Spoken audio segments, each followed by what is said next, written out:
avec Hal Kempfer, ex-officier du renseignement naval. Avant cela, suivez les dernières nouvelles de la guerre au Moyen-Orient avec Yesha Hasnin de Fox. Je pense que l'OTAN est très stupide, c'était un grand test, nous n'avons pas besoin d'eux, mais ils auraient dû être là. Le président Trump a critiqué l'OTAN lors de la visite du Premier ministre. Aujourd'hui, dans le bureau ovale, il a même défendu la première ministre britannique. Keir Starmer n'est pas Winston Churchill. Keir Starmer a largement redéfini la relation entre l'Irlande et le Royaume-Uni. Mais je crois que c'est une personne très sincère et sérieuse, avec qui je pense que vous pouvez bien vous entendre. La Maison-Blanche fait face à une opposition interne aux attaques contre l'Iran. Aujourd'hui, le directeur du Centre national de lutte contre le terrorisme, Joe Kent, a démissionné, affirmant que l'Iran ne représentait pas une menace imminente pour notre pays. Et que Trump a cédé à la pression d'Israël ? La porte-parole, Caroline Leavitt, a répliqué en affirmant que le président disposait de preuves solides et convaincantes que l'Iran prévoyait d'attaquer les États-Unis. Premièrement, J'ai toujours pensé qu'il était faible en matière de sécurité, très faible en matière de sécurité. 2 sources au sein du gouvernement ont confirmé à Fox News que Kent n'a pas participé aux réunions concernant l'Iran.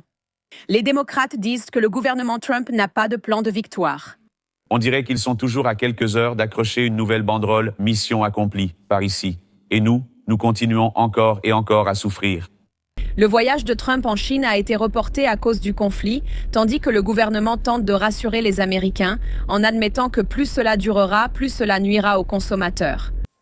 Si cela devait se prolonger, cela ne nuirait pas vraiment à l'économie des États-Unis, mais cela porterait préjudice aux consommateurs.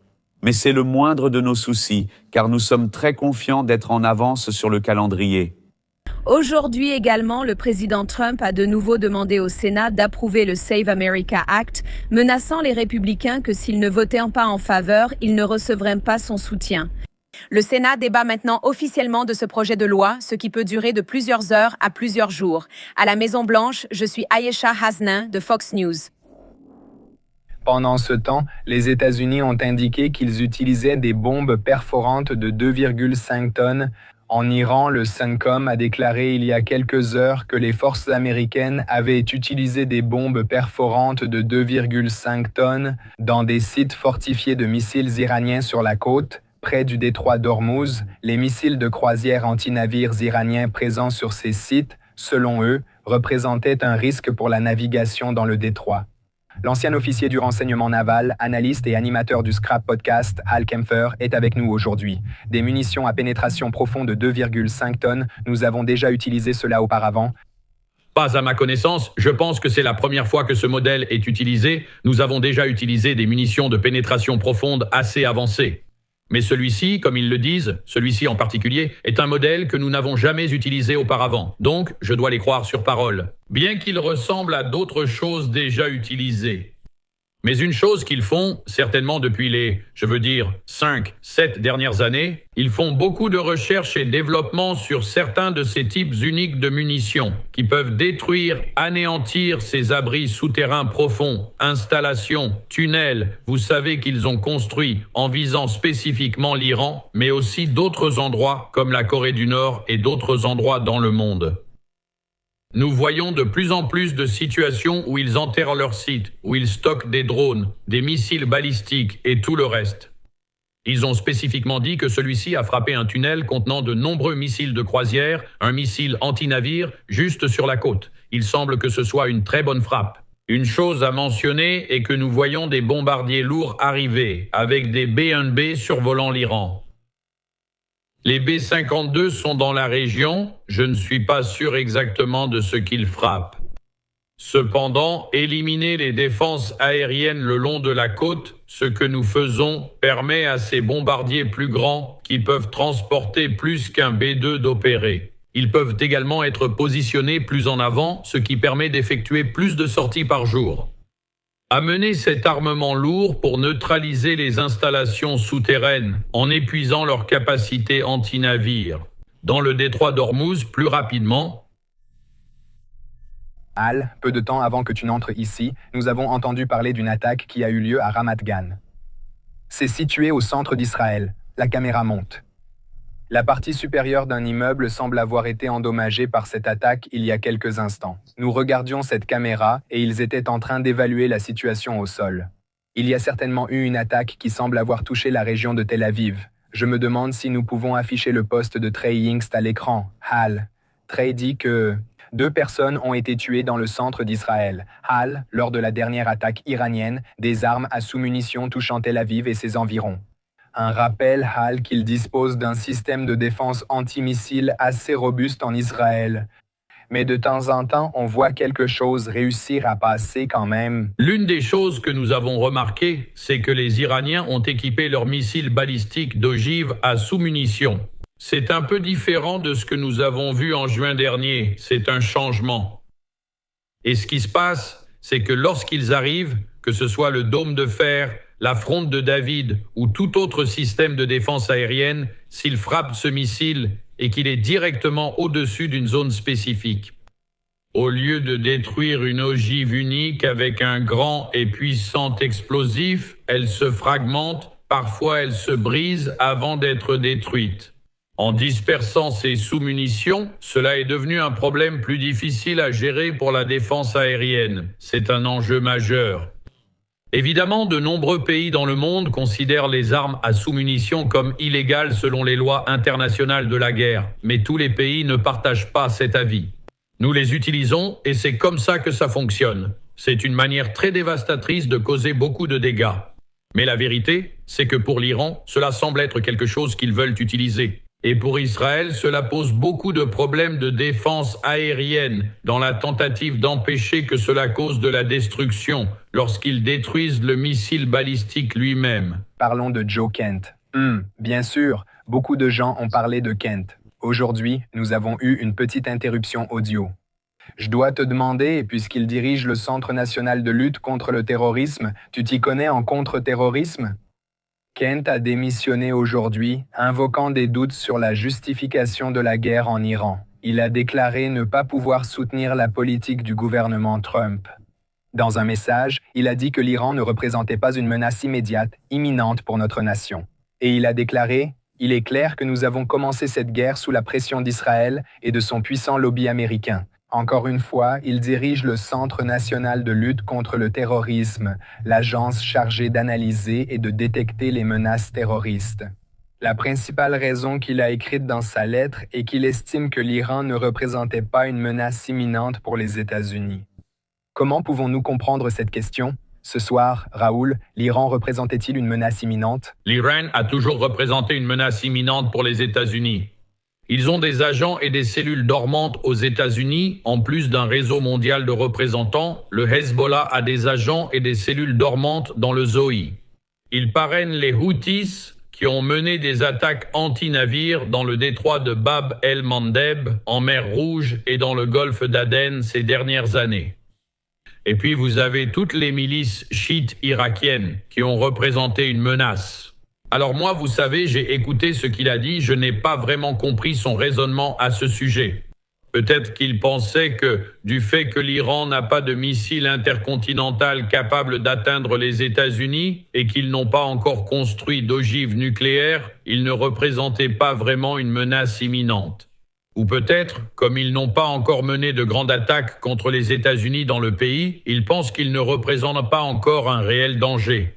Je ne suis vraiment pas sûr d'où vient cette idée, mais je vais dire ceci. J'ai trouvé que Joe Kent était un choix très étrange pour le NCTC. Il a des idées vraiment bizarres. Quand on regarde ce qu'il a dit dans sa démission, où il a pointé du doigt Israël. Et en gros, en d'autres termes, il a essayé de blâmer ce qu'il perçoit comme un lobby juif ou quelque chose comme ça, une influence juive ou quelque chose du genre. Il n'a pas fallu creuser très loin pour trouver un antisémitisme enraciné dans sa décision. Et je pense que ce qui l'a vraiment dérangé, c'est que les États-Unis étaient, vous savez, totalement impliqués dans le combat, vous savez, une guerre de coalition avec Israël. Cela, tout simplement, cela le dérangeait de son point de vue politique et idéologique. Après tout, quelqu'un qui quitte ce poste nuit au centre de contre-terrorisme dans la lutte antiterroriste.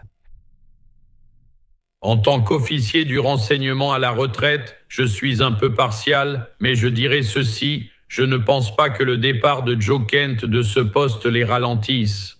En fait, je suis sûr que son remplaçant fera un travail aussi bon, voire meilleur que le sien. Parlons de certaines des avancées importantes que les États-Unis ont réalisées dans la guerre. Récemment, le CENTCOM des États-Unis a publié il y a quelques instants une courte vidéo sur les réseaux sociaux. Regardons-la rapidement. Nous restons concentrés sur nos objectifs militaires. Ces objectifs sont bien définis et incluent l'élimination des missiles balistiques, des drones et des menaces navales de l'Iran. Jusqu'à présent, nos aviateurs de l'armée de l'air, de la marine et du corps des Marines ont déjà effectué collectivement plus de 6000 vols de combat, démontrant la capacité inégalée de la force conjointe américaine. Alors que nous maintenons la supériorité aérienne dans le ciel iranien, à toute l'équipe de l'opération Épicure, continuez d'avancer, restez ferme, battez-vous pour gagner. Merci beaucoup, que Dieu vous accompagne. Cela a été publié il y a quelques instants sur le profil officiel du CENTCOM des États-Unis d'Amérique sur les réseaux sociaux. Nous avons aussi appris que 2 dirigeants iraniens majeurs ont été tués lors d'attaques ces dernières 24 heures. Cela inclut Ali Laranjani, considéré comme le commandant du pays, et le général Golan Reza Soleimani, qui, selon l'AP, dirigeait la force de sécurité intérieure ayant réprimé des vagues de manifestations de masse. Quelle est l'importance de la mort de ces 2 personnes dans le contexte général? Quel est votre avis? Je pense que c'est très significatif. Les deux semblent être d'une certaine manière ce qu'on appelle une attaque classique de décapitation israélienne. Nous appelons cela classique parce que nous avons vu certaines des choses impressionnantes lors d'attaques précédentes, surtout, vous savez, avec le Hezbollah au Liban, en éliminant Hassan Nasrallah, le chef du groupe. Donc, ils ont mené des attaques impressionnantes avec des renseignements extrêmement sensibles au facteur temps, en envoyant des avions en mission ou en lançant des missiles très rapidement. Et c'est ce qu'ils ont fait dans ce cas. Maintenant, la question avec Laranjani était qu'on l'appelait, certains l'appelaient le décideur, n'est-ce pas, avec l'accent sur le LE. Il était largement considéré comme étant essentiellement le gars qui prenait les décisions concernant ce qui se passait réellement. On n'avait pas vraiment l'impression que Mojtaba Khamenei, et nous ne savons pas quelle est sa situation. Nous ne l'avons ni entendu parler de lui depuis qu'il a pris ce poste, ou, devrais-je dire, a été nommé guide suprême. Mais on avait un peu l'impression que Laranjani était en fait essentiellement celui qui dirigeait les choses. Il a beaucoup de connexions et la confiance des gardiens de la Révolution. Cette attaque de décapitation a éliminé le principal décideur qui dirigeait le régime à ce moment précis. C'est très significatif, il est là depuis très longtemps. Donc, ce n'est pas quelqu'un qui peut être facilement remplacé. Il est largement reconnu. Donc, encore une fois, en termes de crédibilité du régime, ce n'est pas quelqu'un qui peut être facilement remplacé. Et puis, vous avez Gholam Reza Soleimani, qui est le chef de la Basij. La Basij est cette grande organisation de milices pseudo-volontaires. Je crois qu'elle compte environ 350 000 membres. Ce sont les extrémistes, vous savez, idéologiquement alignés avec le régime. Vous savez, je déteste les appeler forces de l'ordre. Ça leur donne trop de crédit. Mais cet élément de répression était tellement lié aux morts horribles de manifestants en décembre et janvier partout en Iran. Et il était aussi présent depuis longtemps, donc je pense que ces 2 attaques ont été assez marquantes. C'est parce qu'un gars a mentionné cela. Pouvez-vous expliquer pourquoi un gars comme Laranjani prendrait les décisions? Quand y a-t-il un nouveau guide suprême? Et aussi le président Massoud Pezeshkian, pourquoi ne pas choisir ces 2 candidats et pourquoi choisir quelqu'un comme Laranjani? Nous ne sommes pas absolument certains que Pezeshkian ait de fait une influence réelle. Vous devez vous rappeler qu'auparavant, il avait présenté des excuses aux États du Golfe et aux pays arabes pour le fait qu'ils avaient frappé leurs hôtels et d'autres positions. Et, littéralement, pendant qu'il présentait ces excuses, les gardiens de la Révolution lançaient encore plus de drones et de missiles sur les mêmes États, faisant exactement la même chose. Cela a été perçu comme s'il était un président purement symbolique, qui ne prenait pas les décisions, quelqu'un d'autre étant aux commandes. Pourquoi n'avons-nous pas envisagé qu'il s'agissait de Khamenei ou de Mojtaba, le nouveau guide suprême? Encore une fois, nous n'avons eu aucune nouvelle de lui, nous ne l'avons pas vu. La seule chose que nous avons réellement pu observer, c'est qu'un présentateur de journal a lu plusieurs pages de script. Ah, vous savez? Une lettre prétendument écrite par lui, mais nous ne l'avons pas entendue. Il y a des rapports selon lesquels il aurait été blessé, peut-être complètement rendu inapte, lors des mêmes attaques qui ont tué son père. Il serait logique qu'il soit là-bas. Je n'ai rien vu qui disait qu'il n'était pas au même endroit lorsque ces attaques ont eu lieu. Depuis sa grave coupure au visage et ses blessures aux pieds, jusqu'à la possible perte d'une jambe.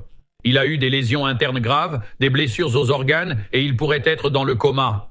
Et je dis ces choses, vous pouvez penser que ça semble un peu complotiste, nous ne savons pas, c'est tout le problème. Personne n'a entendu. Alors, Ali Larijani était considéré comme le décideur, celui qui donnait les ordres et dirigeait le pays, menant la réponse du régime pendant la guerre. Et maintenant, il est hors jeu. Et d'autres peuvent prendre sa place, mais ils n'auront pas le même poids, la même reconnaissance, le même statut que Larijani avait. Donc, je pense que cela va se produire avec le temps, je pense que ce sera efficace. Nous avions déjà demandé si l'élimination de Nasrallah par les Israéliens arrêterait le Hezbollah. Et nous avons découvert que oui, cela l'a ralenti, Nasrallah était là depuis très longtemps. En éliminant un tel leader, il faut du temps pour qu'il se réorganise. Il est environ 2h40 du matin en Israël. Voici une image en direct de Tel Aviv. Benjamin Netanyahou a envoyé ce message aujourd'hui disant « Ce matin, nous avons éliminé Ali Larijani. Il dirige les gardiens de la révolution, la véritable organisation criminelle au pouvoir en Iran. Avec lui, nous avons également éliminé le commandant du Basij et ses sbires qui terrorisent les rues de Téhéran et d'autres villes iraniennes contre la population. Nous opérons également là-bas, opérant par les airs, avec des avions de l'armée de l'air et en utilisant des drones. Vous savez comment c'est? Ramenons les choses ici, aux États-Unis. Parlons de ce que le président Trump a dit dernièrement. Le président Trump a déclaré que sa proposition à l'OTAN et aux alliés des États-Unis pour protéger le détroit d'Ormuz a été largement rejetée. Trump a posté « Leur action ne me surprend pas.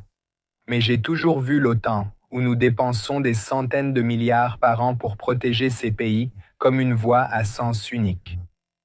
Nous les protégerons, mais eux ne feront rien pour nous, surtout en cas de besoin. » Pour nos alliés, pourquoi cela n'a-t-il pas de sens stratégique de s'impliquer davantage dans la protection du détroit? Eh bien, il y a plusieurs raisons à cela. D'abord, ils reçoivent depuis un certain temps de nombreuses attaques verbales, pour ainsi dire, du président Trump. Il a déjà fait quelques déclarations assez fortes. Le Danemark traverse des moments difficiles à cause du Groenland. Comme on le sait, il y a eu des discussions à ce sujet, notamment sur la prise du Groenland par la force militaire. Alors, y a-t-il eu des discussions à ce propos?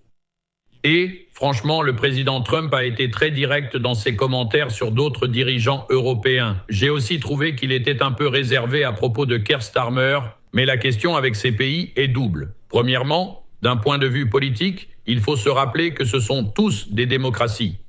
Ils ne veulent pas être entraînés dans une guerre au Moyen-Orient. La réalité de leur histoire, c'est que oui, ils sont venus à notre secours.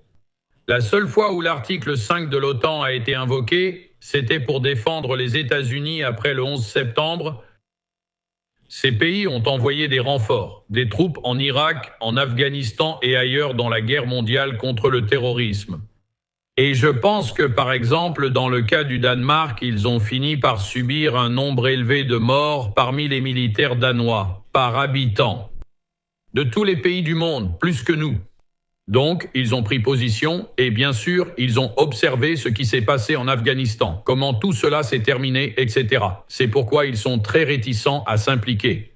Un autre point est qu'ils ont des électorats nationaux issus du Moyen-Orient, qui sont musulmans et qui ont une opinion très différente sur ce qui se passe avec la guerre en Iran. Et ils ont peur que, s'ils font cela, et ils ont déjà vu cela se produire dans le passé, lorsqu'ils s'impliquent dans ces aventures ou missions au Moyen-Orient, cela finit par provoquer des manifestations dans les rues et d'autres problèmes qui surgissent. C'est pourquoi ils hésitent vraiment à toucher à cette question aussi. Enfin, selon le Washington Post aujourd'hui, Israël pense que les manifestants iraniens seraient massacrés s'ils retournaient dans les rues car le régime iranien ne cède pas. Et les gardiens de la révolution l'emporteraient sur les manifestants. Supposons que les États-Unis ou Israël veuillent soutenir les manifestants, comment pourraient-ils le faire? Eh bien, la question est que si nous soutenons les manifestants pour empêcher le siège et empêcher les gardiens de la révolution de sortir dans les rues, Et en ce moment, je pense que les autorités israéliennes ont raison de dire que le Basij et les gardiens de la révolution n'hésiteraient pas à littéralement massacrer les manifestants.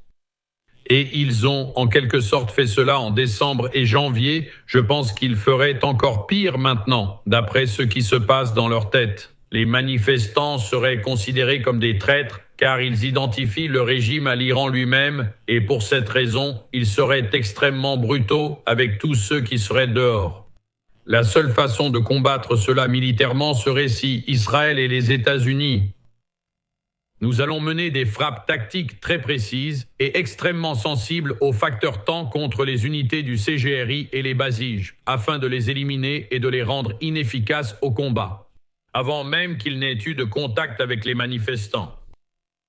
Il existe un niveau de coordination pour appeler un soutien aérien, placer les avions avec l'armement adéquat au moment précis, ce qui est très difficile à réaliser, mais pas impossible. Maintenant, nous attaquons des positions des gardiens de la Révolution et des positions assiégées, en détruisant des casernes, et nous faisons toutes ces choses. Nous pouvons désactiver ces deux composantes du régime avant que toute manifestation n'ait lieu. Et l'espoir, c'est que lorsque les manifestations descendront dans la rue, ces forces de sécurité laïque les rejoignent. Cela offre un certain niveau de protection, mais il reste encore du chemin à parcourir. Je pense que cela va arriver dans quelques semaines. Raoul est seul animateur du podcast The Strat. J'ai vu que vous venez de lancer un épisode sur le détroit d'Ormuz. Écoutez The Strat sur toutes les plateformes où vous trouvez des podcasts. Merci Raoul, c'est bien ça ?